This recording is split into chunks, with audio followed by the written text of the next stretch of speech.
Jonathan, how much do you think this policy and the owner's decision was a direct reaction to Trump? Yeah, I think it was a clear reaction to Trump. I think that they are very afraid of the power of his thumbs when it comes to Twitter. I think that very clearly with the midterm elections coming up, that they did not want to be a policy talking point in 2018. The funny thing, of course, this was clearly a policy that was an attempt to satisfy all parties at least a little bit, right? It's full of half measures. Well, as we heard earlier and saw, Trump goes on Fox and Friends, and he says that he's not totally happy with it. And so, of course, he's not. Of course, his policy failed when you're trying to satisfy and mollify Trump. And then, of course, he comes out and says that he doesn't think that they should be standing in the locker room at whatsoever.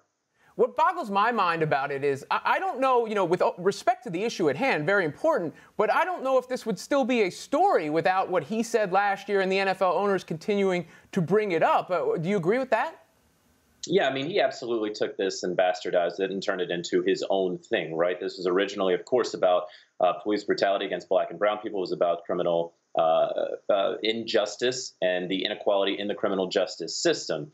And so that he made this about him, that players then knelt because of what he said about them, that Bob McNair said what he had to say, that Mike Pence, does that thing where he walks out of the Colts game when he had planned to all along, of course. All of this ended up going very far away from the original point from Colin Kaepernick. And so you're right, Robin. At the end of at week 17, how many guys were actually kneeling? How many guys were participating in some form of protest? And again, that is not to belittle what they at all are doing, but that is to say that if you have a policy in place, now you are poking me in the chest. Now you're telling me what I can and cannot do as a grown, rich man. Well, I'm going to have a problem with that.